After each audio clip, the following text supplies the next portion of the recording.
Rugby wouldn't define the rest of my life because I know why I'm here, know why I'm on this earth, and that's to help people. This week on High Performance, we welcome the inspirational Kevin Sinfield. When you find somebody gets MND, what I've been told by family members is friends disappear, family members stop visiting. And I thought, I'm not doing that. I made Rob a promise that by Christmas he'd have this money and he was short.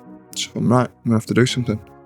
I'll run. So obviously Rob's number 7. I'm going to do 7 marathons in 7 days. By the end of day 7, we were at 1.4 million. The thing I find remarkable is you'd have done this for any of that group, wouldn't you? Absolutely. It wasn't because he was your best mate. It was absolutely. because he was a teammate. Mine and Rob's friendship isn't unique. As you know, Damian, right? There's 8, 9, maybe 10 blokes who played together across that 15-year period who would send the Batman sign up and the lads would come. 7 hours to go. There's 49 kilometres left to run. My legs had stopped working. When you're tired, even out of sleep, things will seem 40% worse. So I kept reminding myself, I'm not that bad. I'm actually 40% better than I think I am. Find out why you're doing it. What is it? What is the one thing that'll prevent you stopping or turning around? And when you find that, you can go. What is the one thing that this does for you? It replaces playing rugby. At some point, I won't be able to run. It won't change what I try to do with the rest of my life. I want to help, so I'll just do it in a different way. Whether that's on a bike, on a rowing machine, swimming, whether it's nothing to do with physical activity, or whether it's being at dinners, doing talks, fundraising in a different way. I'm all in now. Hey, it's Jake here from the High Performance Podcast. I want to start by saying big thanks to all of our new subscribers. This channel is growing like crazy, but most people that watch these videos on YouTube don't subscribe, and it's so important to us. If you can just hit the subscribe button, it grows our channel. The bigger the channel grows, the greater the names we can attract. The greater the names, the more important the conversations and the more impact we can have on your life. So please, before you watch this video, just hit subscribe right now. It's a game changer for us. It's also fantastic for you. But right now, enjoy the video. Thanks for watching. Well, Kevin, welcome back to High Performance. Thank you. So when we last met, it was 2 years ago. When we spoke in those days, we were having to do it over Zoom, weren't we? And we asked you at the start of the interview, what is your version of high performance? And the 2 things you picked out was getting the best out of yourself and others and taking risks. So 2 years on, if I ask you, what is high performance? Is it the same? Has it changed? Has it evolved? Probably pretty similar in my answer. Getting the best out of myself, getting the best out of those around me. Since that day we were on last time, obviously things have changed a little bit for me. Certainly taking risks. Took a few of those. But find myself now more hands-on with the players and within a coaching team. So I would certainly still say getting the best out of others and myself is really important. And you know, you're really well known now as well for all the hard work that you've done for motor neuron disease, for Rob Burrow and his family. I wonder whether how close you've become to that world in the last few years has maybe altered a bit of your perspective on life, which I guess in turn alters maybe your perspective on high performance as well. Yeah, I think a lot massively changed, but everything I've changed to I already had an element of. And what I mean by that is, I was a captain for pretty much since I was 10. Professionally, I did 13 years at the Rhinos, and part of your job is to care and look after people and make sure the team is in the best place possible. This has been an extension of that. And when you finish playing, like, life takes a massive shift because in many ways you're lost and you're starting again and you try to find an identity and trying to find, the big word I'd use is fulfilment. Where do you get that in this next period, this next chapter? And I was really conscious that rugby wouldn't define the rest of my life. So you start again at 35 and trying to work out which path to go down. Now, I feel very fortunate because I know why I'm here, know why I'm on this earth, and that's to help people. Unfortunately, it took a massive, terrible, tragic event for me to work out what that was, and that was Rob being diagnosed, and the work we've been able to do for the MND community ever since that point, and for Rob and the family. But unfortunately for me, it took a massive shift like that to really grab hold of what came next. I've had so much fulfilment from trying to help this wonderful community of people who, for many years, have had this illness has been swept under the carpet and they've been lost and they've had to deal with the challenges this disease throws at them on their own. So being able to try and provide a bit of hope to that community. They're a beautiful community. They are so tough, like mentally tough, fighters, warriors, the absolute best of us. But they've got a spirit and a humour about them that is, it's the best of us, and that's gripped me, and I'm passionate about it. And actually, it's massively helped me coaching. Like when you think my shift in my job as well, having gone through some of the things I've gone through the last 3.5 years, you add to that the experience from rugby that I had, as you know, means I have a pretty fulfilling life at the minute.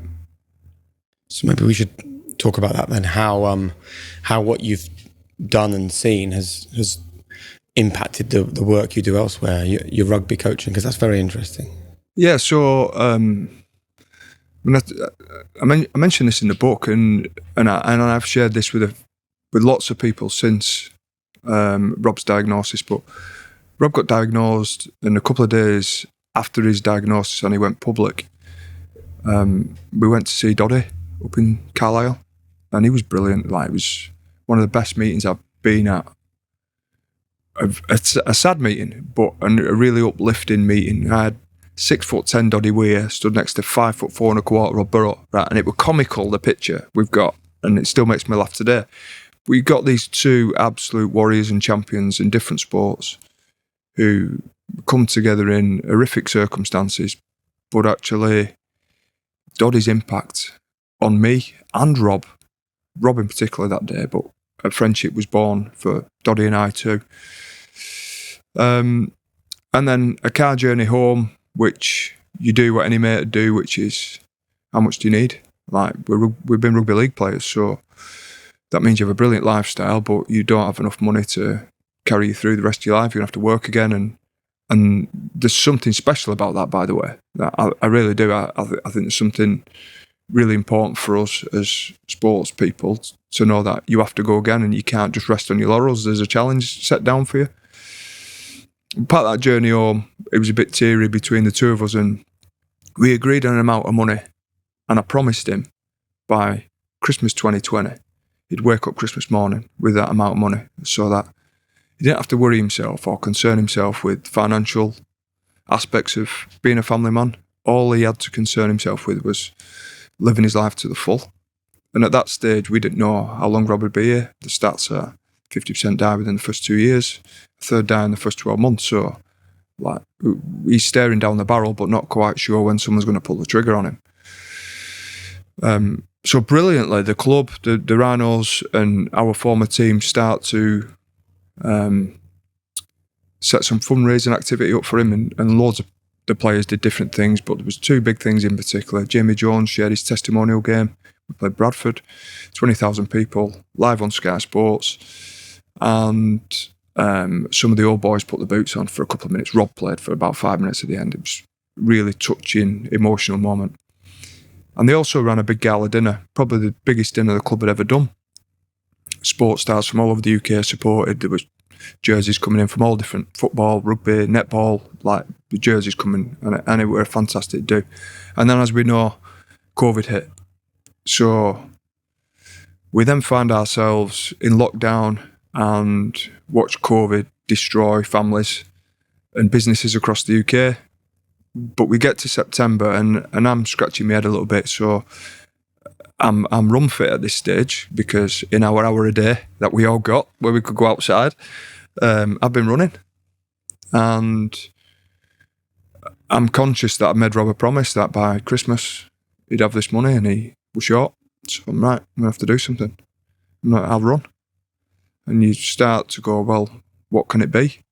So obviously Rob's number 7, and we go, I'm going to do 7 marathons in 7 days.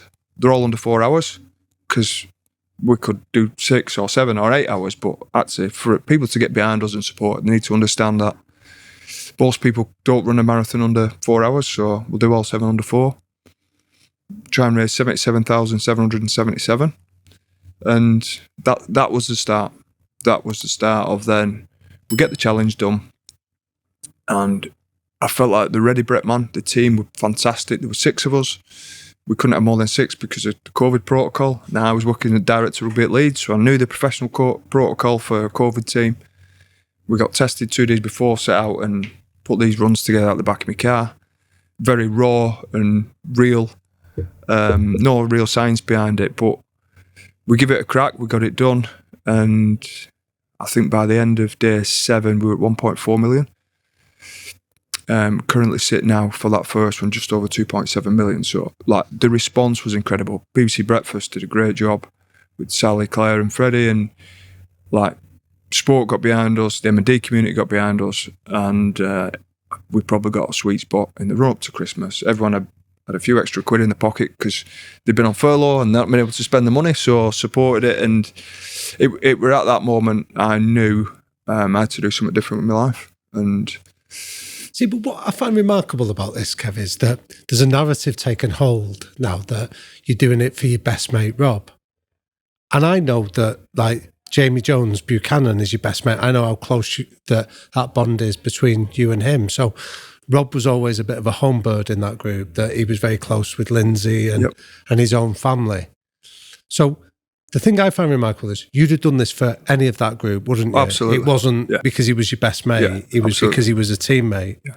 And what I'll try and stress to people is mine and Rob's friendship isn't unique within that group. Yeah. There's probably, as you know, Damian, right? There's 8, 9, maybe 10 blokes who played together across that 15-year period who I knew that at any moment we'd send the Batman sign up and the lads would come and do their bit and fundraise. And that's the beauty of being in a team sport where you've been through some brilliant times together, but also some pretty rough ones. And I think that's a great thing about rugby of either code, because I've found that out as well since being across in rugby union. Like, the people are very, very special. Now, I'm going to include the women's game in this and the girls' game because I've seen it there too. It's just as powerful within that element of the game too. So I think those who've played rugby end up with a really special bond. But let me ask you, because what you're describing is like a really special alchemy, that you see that, and it's really, and I think it has a really visceral effect. People are really moved by it. And yet there's coaches, there's support staff that go a career looking to create that, and yet you've seen it. So tell us a little bit about how that kind of team spirit of having each other's back through adversity, how do you develop it? I think it was never something we really talked about. I think what helped was the core group of that team came through together. So we've known each other since we were 12, 13, 14. And then within that, we probably came into the team when there was no baggage. The club hadn't won trophies for 30 odd years. Suddenly we win one. And then the momentum, and lads got offered a lot more money to take contracts at other clubs, turned it down because they wanted to stay together. And then the longer you are together and the more times you play together and you win trophies together and there's another one knock a big deal back and stays, it just tightens up and tightens up and tightens up. And I feel very fortunate that my experience from playing in a team was a brilliant one, because some like-minded guys decided they were going to work incredibly hard for each other. And in the bigger moments in games, like, I knew at times we weren't the best team, and I look at opposition teams who were playing in finals or whatever and go, they're better than us, but what they don't have is the spirit we have. And the best way I can sum that up is you knew that if you made a mistake, someone would cover your backside, and not every team has that. So if there's coaches listening to this, whether it's coaches of an under-10s football team or whether it's a coach of an elite team saying, tell me some of the tips that I could use to try and generate that culture where people have each other's back and look out for each other, because that's what you're doing now with Steve and the England team too. So the really easy way is you reward what you see, or the good things you see. So if you're in games, someone makes a mistake, yet somebody then runs 60 metres to make a cover tackle in a corner, save a try, right, reward it. Stick it up on the big screen in front of everyone, tell everyone how important it is. And you keep rewarding and making a big deal about the behaviours you want to see. And we'd have had that with a number of coaches I had. But if you make effort areas, if you like, but certainly from a defensive point of view, that's when you really rely on each other in games of rugby, I'd say, in football and netball, most invasion games. When you defend for each other, that's where you see it. Now, we did have some, Rob was a brilliant attacking player, Danny Maguire was a brilliant attacking player, and they'd turn up on plays when they'd just sniff it and see it. It'd be really hard to coach that, I think, because you just had a natural feel. Whereas defensively, yeah, you can definitely coach it. And the big one is lads want to be praised. The vast majority of us want to be praised, want to be told we're good at something, or so by rewarding that, you tend to get it. The truth is, though, sport remains a tough sport, right? Where hard decisions are made. So can we talk about when you decided to leave Leeds and you got frozen out and the head coach was like, not happening when you walked away from rugby league? How did you react to that? And I wonder whether you'd react in a different way now after everything that's happened. Well, I feel like I'm a pretty fortunate one here, Jay, because I got back in the team. So I got left out and I was staring down the barrel of going, this is over for me here. Yeah. It's my 13th year as captain. And what had been said to you? Was it just silence or? No, there's a chapter in the book about it. Now, the coach at the time, Brian McDermott, who I get on famously with, like, we're good friends. But I think it happens in most teams where there can be a coach-player breakdown or a coach-captain. Sadly, for us at the time, he would probably argue, and I'm sure he would, that I weren't playing well enough. My comeback on that would be, for what my game was at that stage in the last few years of my career, it looked very different to early on. So I was more get the team around the field, but I knew I could get more out of every player than anyone else could. So if you were a 6 out of 10, I'd get a 7. If you were a 7 out of 10, I'd get you to an 8. So being left out and the conversation, it makes me smile when I look back on it, because when you're 17, 18, 19, you're trying to get into a team, you're looking for a lot, you're observing the coach, you're observing behaviours, you're observing conversations. So it's not hard to work out when you're at a game of rugby league, there's 13 players. A coach comes into the gym on selection day and he speaks to his 13 guys. Then he picks his 4 subs and you see him grab, and you tend to have a good idea who's been picked. That particular day, it was a Friday afternoon, Brian named a 13 in the team meeting. I wasn't in it. We go out onto the field, and again, I feel like I'm 34 at this point, but I feel like I'm 18 because I'm watching the coach and looking for the signals. But in my gut, I had a feeling he's not going to pick me this week. And I saw him call 4 other players over and then called me over as number 5. And I knew what would come in. And the conversation was pretty direct, no eye contact. Don't need you this week. Don't need you next week. We play Huddersfield at home in the Cup. The week after we play OKR away, still no eye contact. I might need you. So I was like, right, okay. What do you want me to do? And he said, not bothered. Don't care. So at that point, you're sort of in a bit of a tailspin. Best way I can describe it, the bloke on Lock, Stock and 2 Smoking Barrels blows all his money and he comes down them stairs knowing he's lost. That were me at that point. 34-year-old going, I'm done here. This is how it's going to end. Following day, I go in. The lads have been given, the lads who were playing the games on the Sunday are given Saturday off. And I go in and train with those who aren't playing, so 17, 18, 19, 20-year-olds. And actually, it was brilliant for me in terms of connecting with those guys. Those guys had never seen me drop before, thought were untouchable. Then suddenly, I'm in doing fitness. Did you talk to them about it and use it as an opportunity to... I did later on, right? But at that point, I didn't open up. As I started to get back into the team, things started to, yes, but then I started to speak to them about it. And on the Sunday, I went to watch with my son. The team got pumped pretty heavily at Widnes. The following morning, we go in, non-playing players are doing fitness. Those who've played are on recovery. Brian's coach's office window opens and asks if I've got a minute. So the guy who's running the conditioning session says, yep, you can go up. Go back into the training ground. Take me time, by the way. Take me time. I bet you do. Take my boots off. Saunter Let him up to wait. his room. Sit in his office. And he tells me he may need me this week. And that's it. Back in. And how quickly things can change. So sort of 2.5, 3 days earlier, and your mind's spinning, and your head's everywhere going, I'm done here. And then suddenly you're back in, and we finish the season, we win the treble.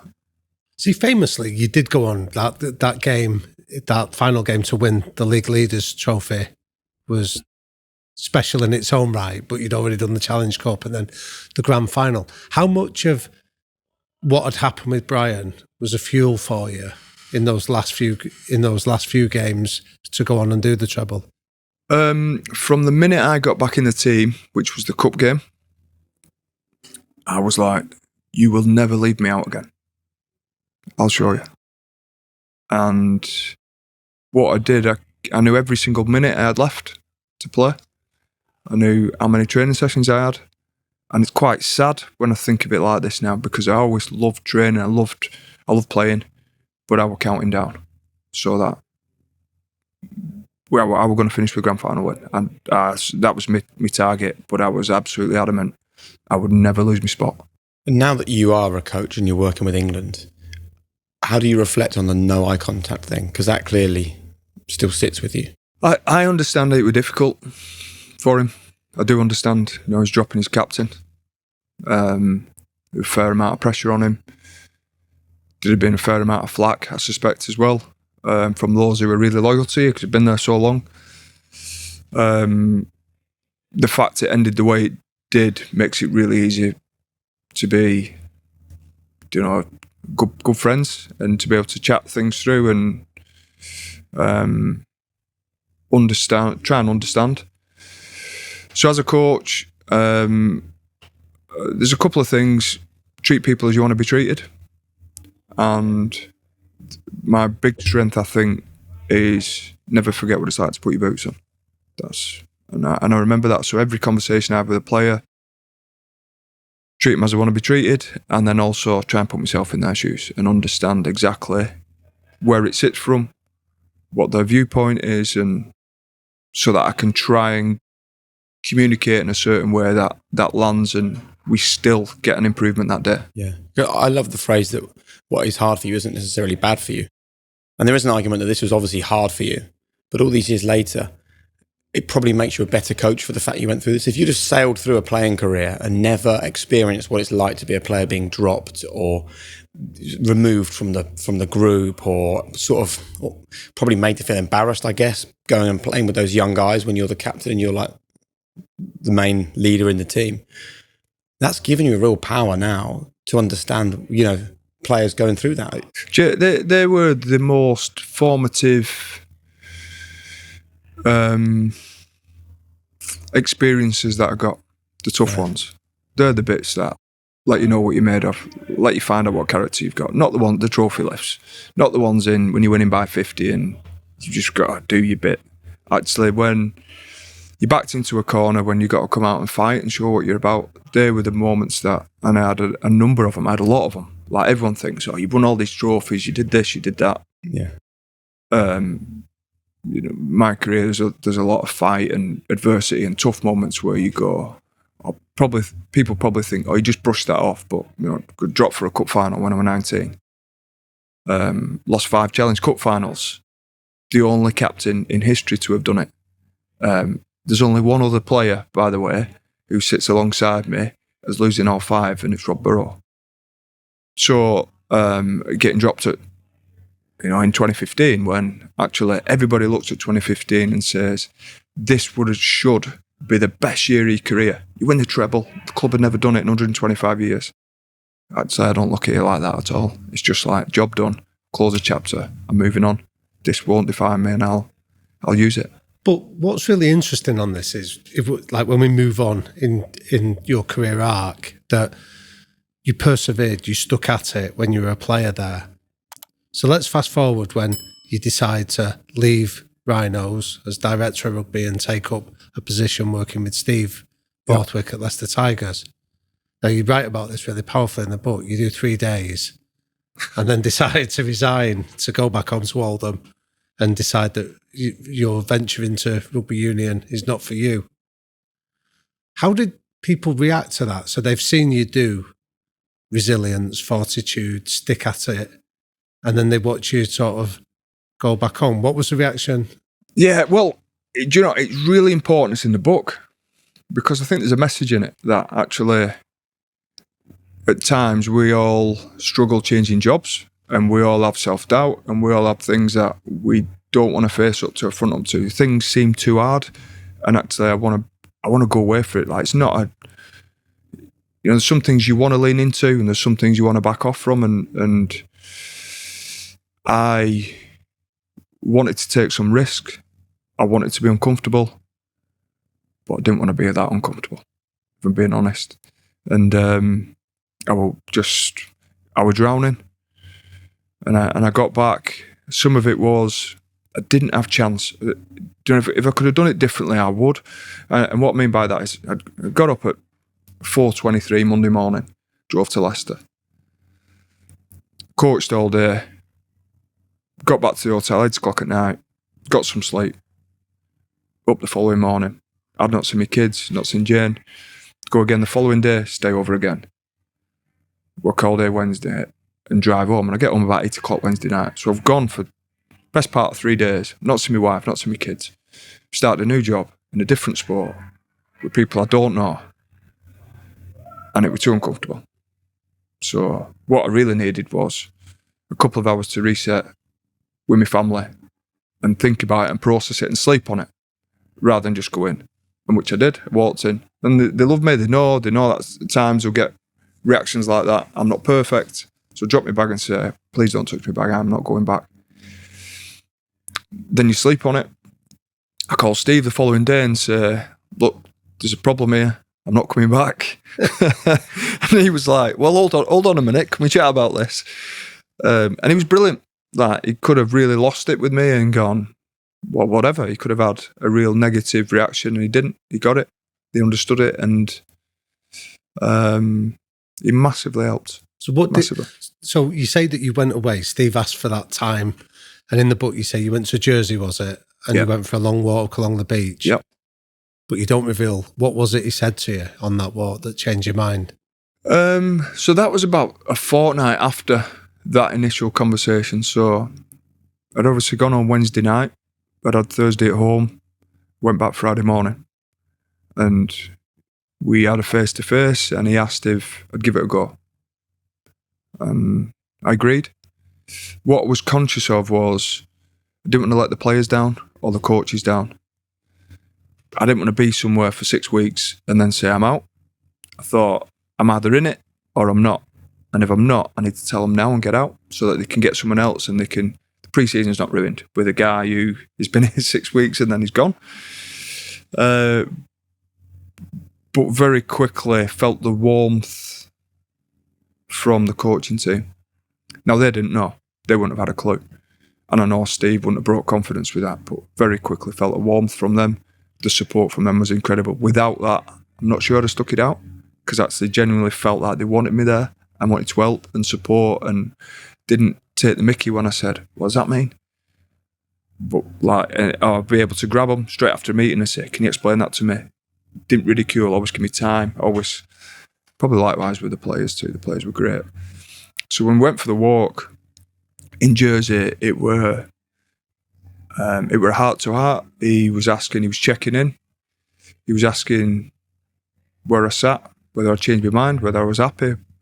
A human chat, like no rugby. It was like mate to mate. It was great. And at the time, I shared with him a couple of things about being his assistant coach, that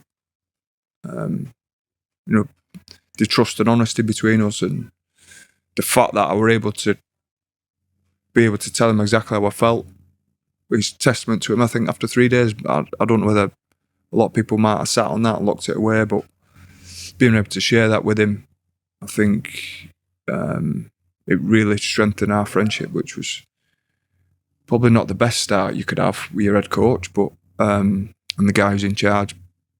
But for whatever reason, it certainly strengthened our friendship and relationship, and he's been brilliant all the way through. I couldn't have gone and worked with a better head coach who's been so detailed and knowledgeable, yet so giving in time and understanding. And I'd say that about that coaching team too. I felt very, very lucky. This may well speak to people listening to this who feel like they're in a place where they feel like maybe they don't belong. But at the same time, if I'm listening to something, thinking, hold on, this guy played rugby league all his career, was one of the greatest rugby league players we've ever seen. I know it's a twist on rugby, but it's kind of similar. You're in a similar environment. Like, how alien could it have been? How did this amazing leader on the pitch have such sort of instant, sort of like an imbalance straight away? Like, it feels so quick to me. Like, I think any job anyone walks into, like 3 days, you don't feel you belong, but maybe after 3 weeks you do, and after 3 months you really should. Like, it's quick, you know? Yeah, I agree. I think some of that was not having a chance to reset with my family.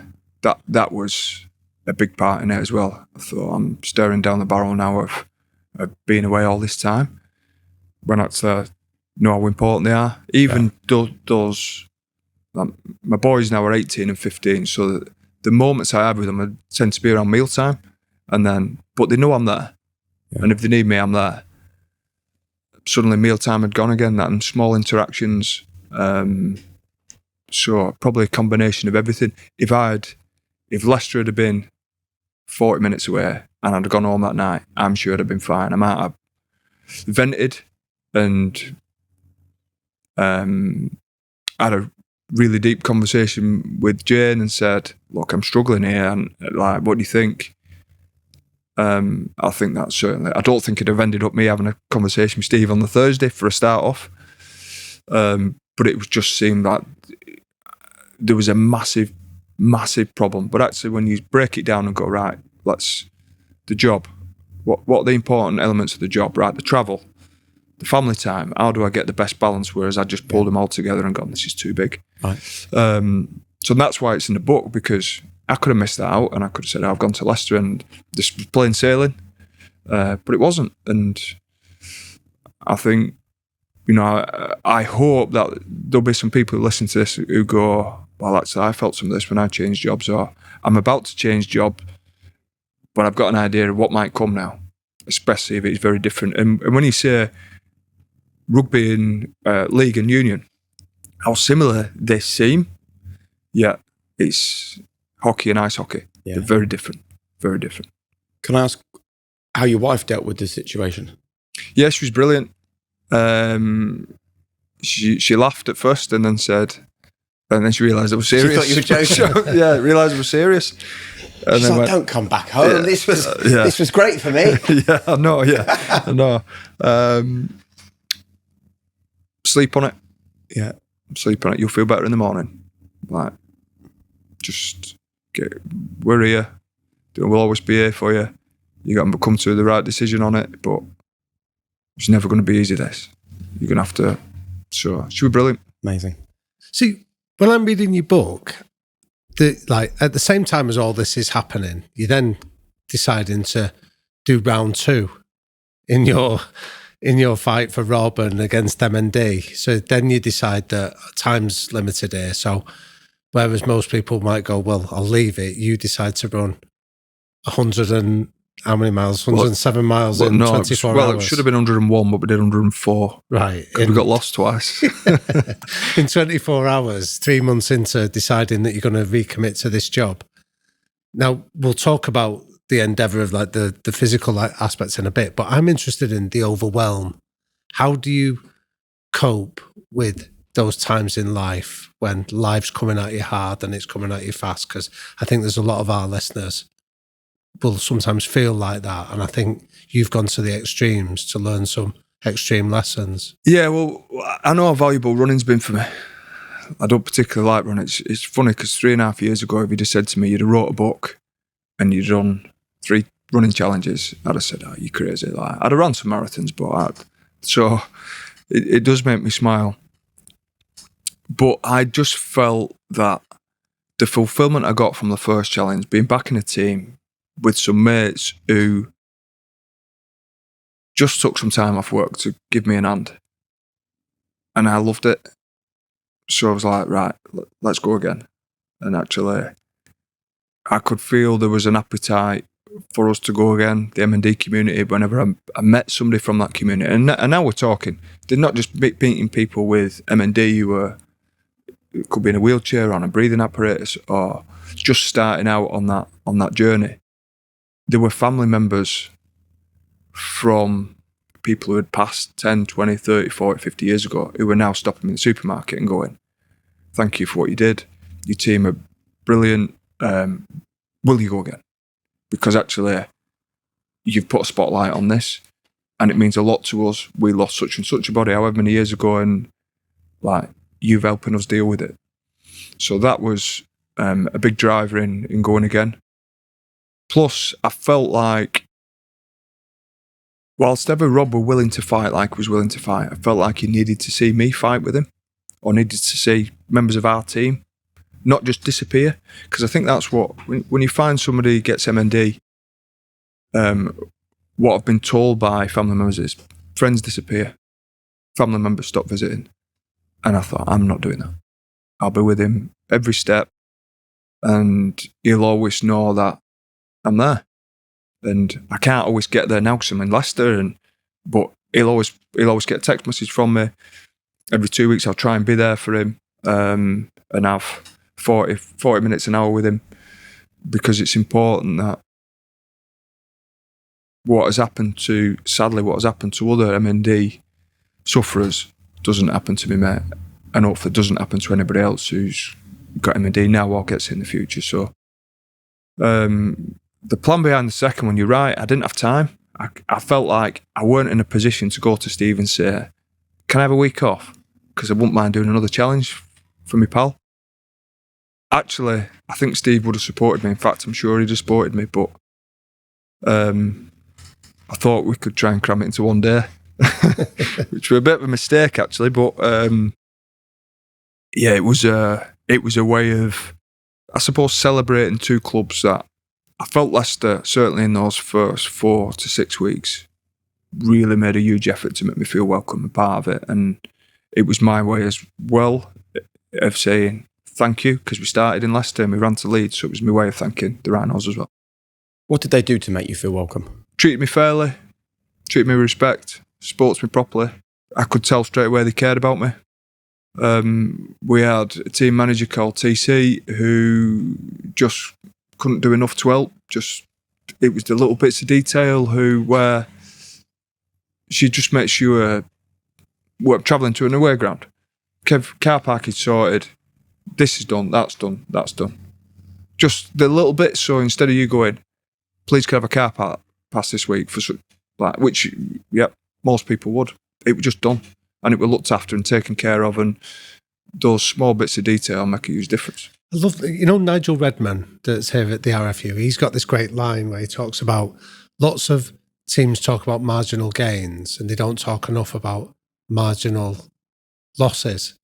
And it's the marginal losses that actually end up costing you in the long run, like the stress of having to sort a car parking pass out, or making sure you've got the right validation so you can get into the changing rooms. And I think what you're describing there is a really powerful... The smallest bits. So typically at Leicester, on an away game, we'd travel to a hotel. Guys would eat together. They'd go through a form of mobility and stretching and start to do some activation. Then we drive to the ground. But if someone's saying to you, and there's small bits, but the big bits, your car park sorted at the hotel, here's your postcode, we need you there for this time. Brilliant. And then when you go from there to the ground, this is sorted for you, you're in this car park, there's your valid, everything's done. And it's a massive weight taken. They sound like the smallest bits, but when you're a coach and you're trying to make sure that the lads are on and the coaching team and you're all together and you know what you're going after, actually those little bits of detail that you don't have to think about are massive for you. I really like Damian's question about, how do you sort of find time for yourself to your own mindfulness, your own growth, your own development. I'm really interested in how what you've seen with Rob and his family and other members of the community has changed your entire outlook on life, not just your outlook for yourself. Just getting annoyed by little things and losing your wallet, stubbing your toe, being late for things. Just stuff these kind of micro-annoyances that we all have in our lives every day. Yeah, you're absolutely right. Every time I see Rob, I come away uplifted, and I come away with a great sense of perspective about what matters. So what does? Family, friends. That's it. Try to be a good person. Actually worrying about stuff that might never happen, being concerned with watching a game that is a game that down in Australia that I don't really need to see, but actually might make me a 1% better coach that week from a tactical perspective. But actually me spending that time with family and friends and doing something for me actually gives me a chance of being a 5% better coach that week, because actually I've done some things that I know are important for me, and the other people get the best out of me. So the perspective's been huge. Seeing and meeting a lot of people now from the M&D community, just how important those connections are in life, those human interactions, those moments when there's a glint in someone's eye, and they're the bits that, we all want to spend time on our phone, and we all got other technological things that take over our life. Actually, I come on from seeing Rob, and I'm like, my phone don't matter. When my kids, where's my wife, who ring a mate on the way home I've not spoken to for 6 months or whatever. So now, like everybody else, you go from that moment of seeing Rob, and you're brilliant for a few days, and then technology starts creeping back in, and then I go and see him again, and almost reset. The beauty about it now is I get to meet so many people with M&D, or so many families who've been challenged by it, that there's a constant reminder. Yeah. So I'm very quickly able to switch back. I think you've got, you tapped into a really powerful technique though, and you've mentioned it in the book when you're doing these long marathon runs, about preparing for grumpy days or grumpy moments where you allow yourself to sort of be short-tempered or to be a bit snappy with others.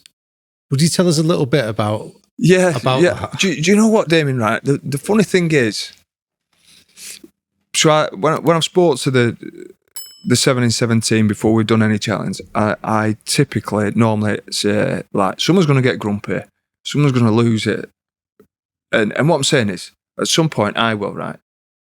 But within that, 99% of what I say when I'm like that is tongue-in-cheek. It's for me to find the fun and humour in it. Now, you might say, well, that's pretty dark and dry, but actually it helps get me through. So I'll give you an example. We're doing the 101 miles from Leicester to Leeds, and we get lost.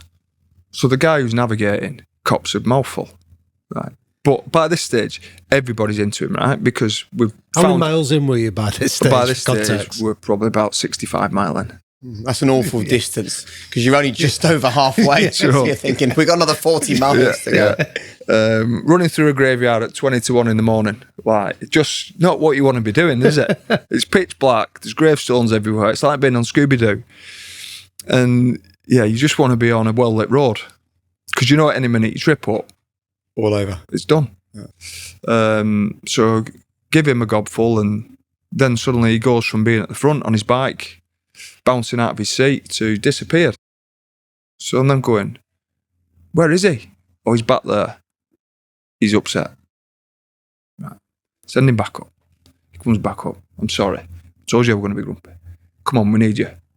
Boom. He's bouncing out of his seat again. He's happy. So I actually find humour in it.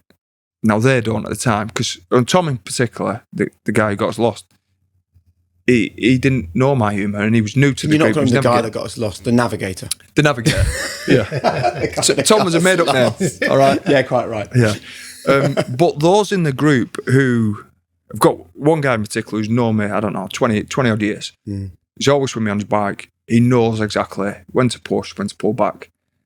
So he gets it. And I don't have to say anything. The complication in the 100 miler was with 7 stages to go. And for those who don't know, what we did was run around the number 7. We'd run 7K an hour. And whatever were left in the hour, we had as a break. And we went every hour on the hour. And we got a member of the MND community to ring a bell 1 minute before a start to let us know exactly why we're there. We heard their story, it fueled us to go. But with 7 hours to go, there's 49 kilometres left to run. My legs had stopped working. So, best way I can describe it, I am the captain of a plane, and I've got all these different lights and buttons around me like I'm in a cockpit. So, I'm tired, so I put the autopilot on. And then I noticed the fuel gauge is going down, and it's, right, okay, turn that system off, that system off, that system. And all the time while I'm trying to run, I've started to turn systems off. So I'm not speaking at this stage. I'm not really communicating. People are getting a thumbs up from me when everyone's saying, "You all right? Do you want something to eat?" And you're going, "No, leave me. Stop taking food on, stop taking fluid on, because you just had enough and you're that tired." So we got to the point where I'm going, 7 hours to go. We're going down in this plane. My job now is to make sure we don't go down before we hit the runway and just try and stay on. So when you're that tired, and I knew this going in, like they said to me, we had a brilliant guy who's a professor in sports science. He said to me, when you're tired, you've not had sleep, things will seem 40% worse. So I kept reminding myself, I'm not that bad. I'm actually 40% better than I think I am. So trying to find ways of finding humour.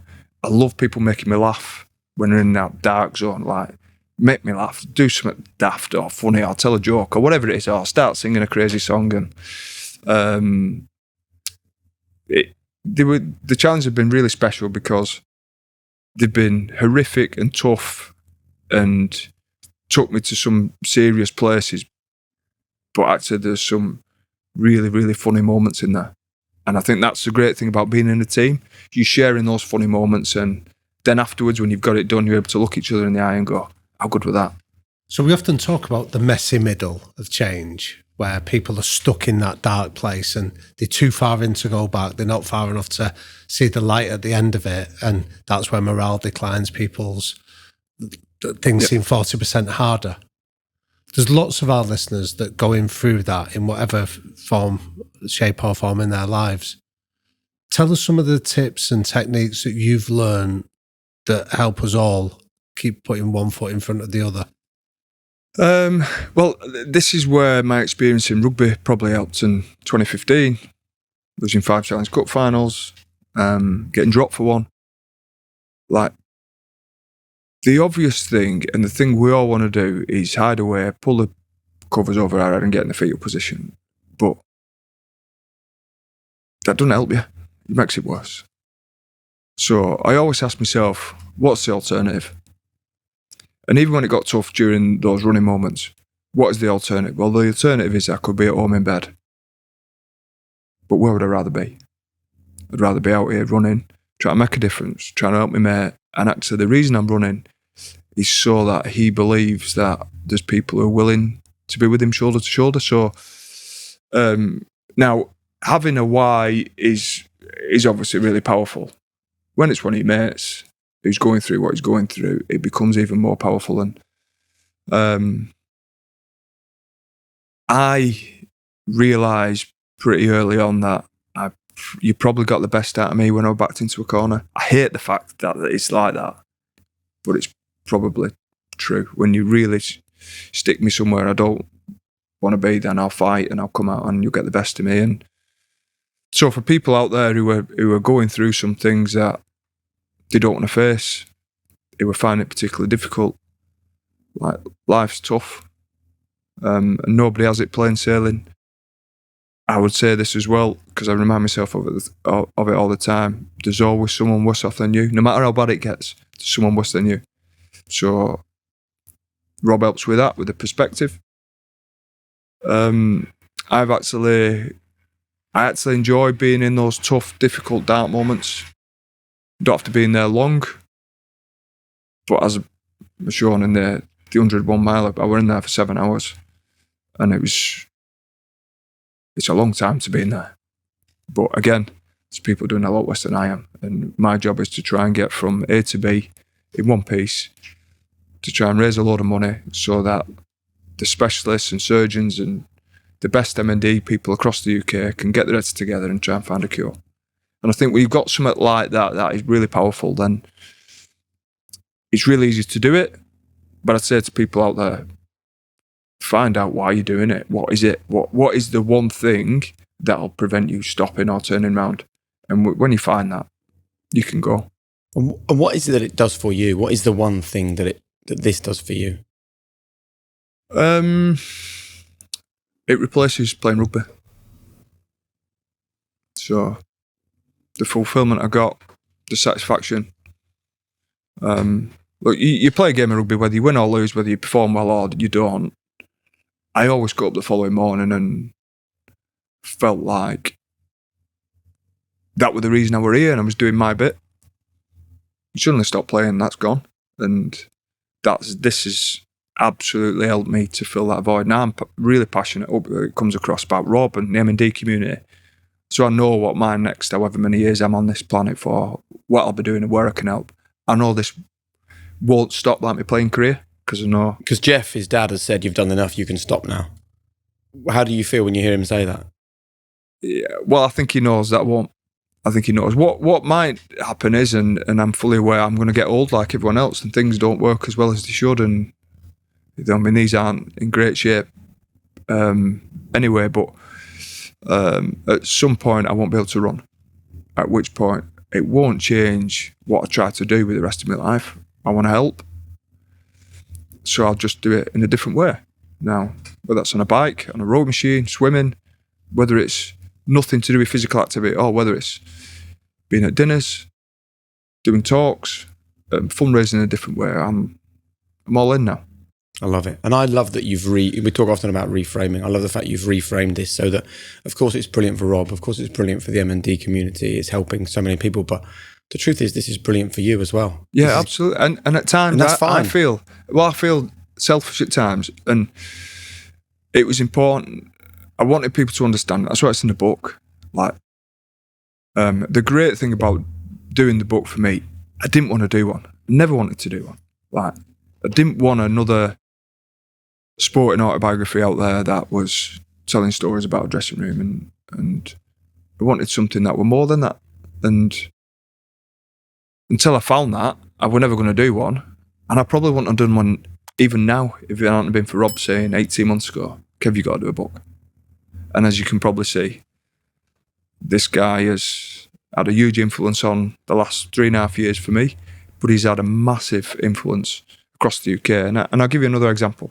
We set a marathon up in Rob's name, which we ran a couple of weeks ago. 12,500 people signed up, which makes it the third biggest marathon in the UK. Out of those 12,500 people, 55% were debut marathon runners. Wow. That number is huge. So you're talking over 6,500 people have suddenly said, I'm going to do this. And Rob has inspired them to do that. That's huge. It's huge. Amazing. And what is it you think about Rob's story that resonates so powerfully with so many people?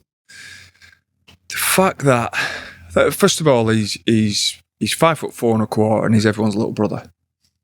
So that's the first bit. How tough he was on the field against these giants. 3 kids under 10 when he was diagnosed. And 3 beautiful kids. Lindsay, how courageous. She's superwoman to care for Rob, bring 3 kids up, do a full-time job, run a marathon, train for a marathon, raise 100 grand. Like, this family is, I think they've shown us, because they've been so public as well, they've shown us what living is. sometimes we lose track of what's important and how we make the most out of the time we get here. We don't get a long time, so how do we use it? I think they've shown us all what living is and how to make the most of your time. And I'd also say I think they've shown us all what love is. Amazing. Thank you so much for that conversation. Thank you very much. Loved it. We always finish, as you know, with our quick-fire questions.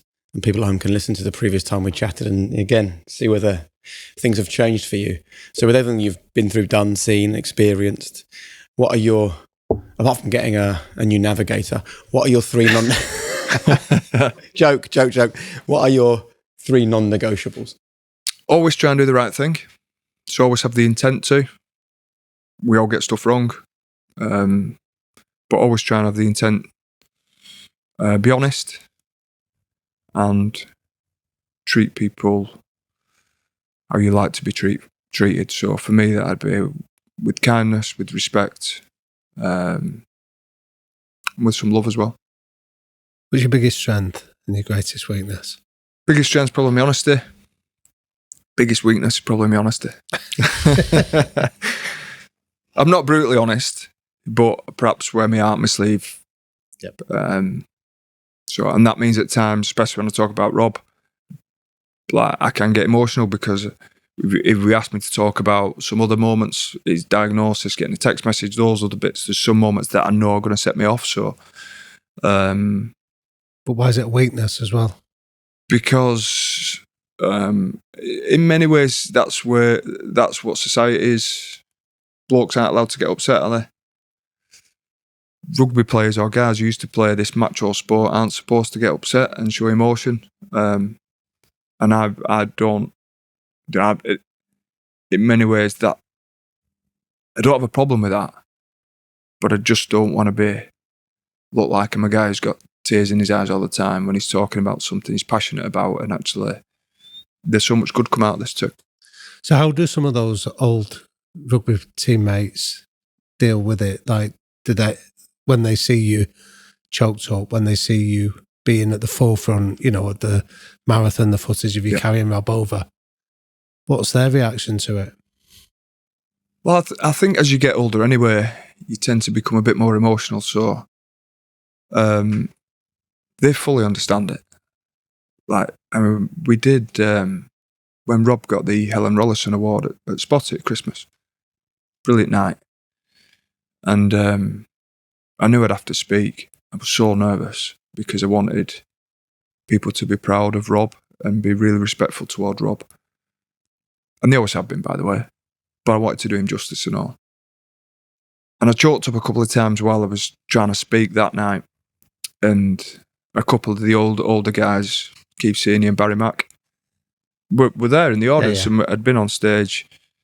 And they both spoke to me after and said, I don't know how you managed to show that emotion and then are able to pull it back, which I took as a compliment, by the way. Yeah, but it's at the time, it's really difficult to, when you're choked and trying to make some sense of it.